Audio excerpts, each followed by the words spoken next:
Well, I'm glad you came back. Today, we're going to have a little chat about how things are going today after I finished my RCHOP and have had some subsequent scans and discussions with my oncologists. And then we're going to move on to new and exciting topics. Anyway, my name is Glen, as you probably already gathered, and this is my hangout. So thanks for joining me. I wanted to bring to your attention the fact that even though I had all of these difficulties, as you saw in part 2 of my RCHOP, I did end up coming out at the very end of the gate on an okay basis, even though I was only a few days.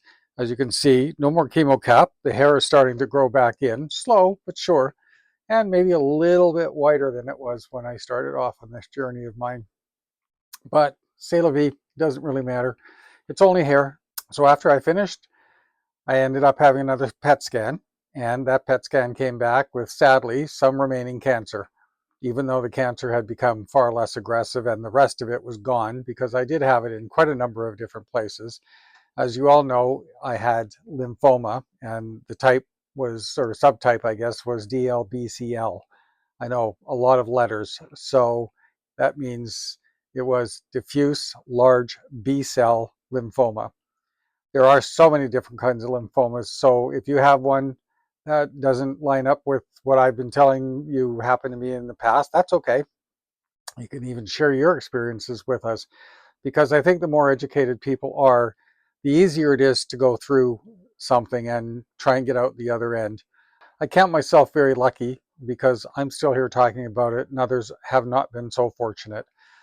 This is a devastating disease, as is all cancers. Let's face it, if you've had cancer or you have cancer and you're going through something, it's no laughing matter. And even though I try and keep myself very light and airy about it and make jokes whenever I can, there are times when you have to be serious as well and see it for what it is. So, saying all of that, the cancer that I do have left is very low grade. It is not expected to convert back into the more aggressive DLBCL cancer. So I'm happy with that. In the interim period, I am on maintenance. Rituximab is the first letter of the RCHOP. It's the letter R for rituximab. It's not as severe a chemo drug. It's more of a maintenance drug. So some people have bad reactions to it.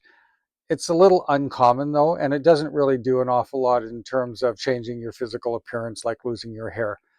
I tolerated it very well. It takes all of 15 minutes to go in and have a belly shot, and it's given to you manually because it's a fairly large dose, and they have to be careful to give it to you slow enough so that you don't have any reactions. But that's another story for another time, or maybe not a story in there at all.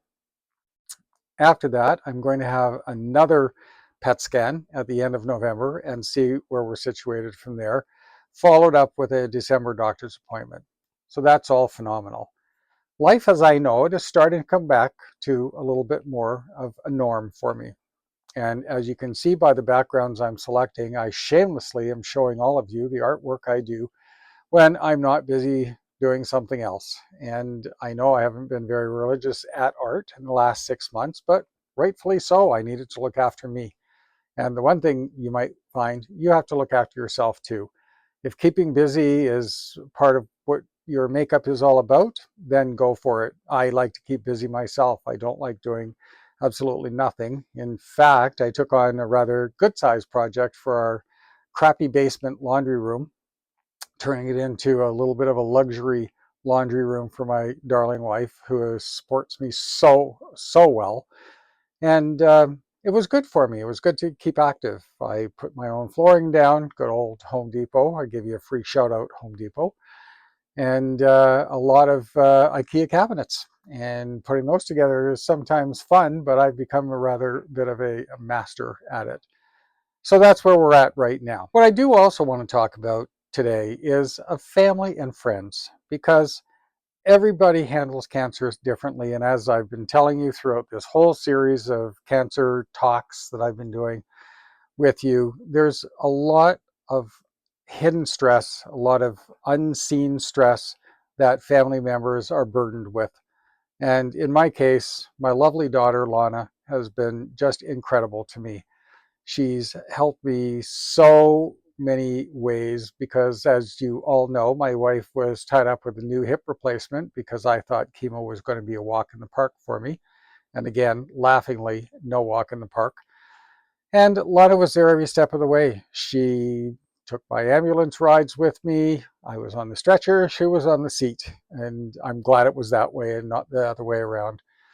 But it took its toll on her. She's had a lot of trouble, well, not focusing. She's had a lot of anxiety over it because they almost lost me the first go around when I was on my first hospital ride. And it was really tough on my family to, especially Lana, to see me in emergency sliding downhill rapidly and feeling helpless. And she did everything humanly possible to stay strong and stay tough on it. But here we are months later, and the anxiety has really kicked in hard. My heart just hurts for her because I don't like to be the cause of anybody's anguish. I know I put my wife through absolute misery as well because she found me on the floor when I passed out in the bathroom from C. diff, as I just finished telling you all about in my previous video. And it's been hard on everybody. My son is a little bit debilitated himself, and he's not very mobile, so he's been helpless to do anything at all except sit in the sidelines and watch this whole play unfold, scene after scene, chapter after chapter. So it's hard, and trying to keep really on top of it and give everybody a sense of relief that yes, the majority of this is over. I mean, it isn't finished until the very last cancer cell is gone. And that may never happen, but that's okay. As long as I have some quality of life, I'm going to enjoy it. I'm going to enjoy every last minute that I have. And I hope you guys do the same thing too. So how have we been coping with this? You might want to share your coping mechanisms because everybody copes differently. And if you were able to glide through, and I shouldn't say it that way, but I mean it. If you were able to easily go through chemo, that's awesome, and I'm so happy for you. If you have had a tough time going through chemo or had to stop chemo, then I understand, and my heart goes out to you as well. So we try and stay close as possible, as one way to support each other. My daughter comes over from her house to my house fairly often, and we make sure that we talk frequently. And I always ask her how she's doing and how she's feeling because I know it's very hard for her to try and justify or try and cope and deal with what went on and what the future might bring.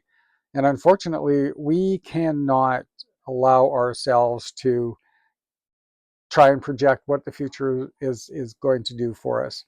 Saying that the cancer is gone and will never come back, I'd like to say that, but never say never. And I think all of us who have had lymphoma probably feel the same way.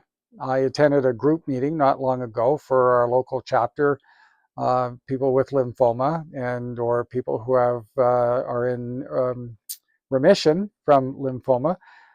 And although it was helpful, it doesn't really address my particular needs or concerns. And I'm sure, even if you're watching my videos, you'll say the same thing. Well, Glen's cancer wasn't my cancer, or my cancer is different from Glen's cancer.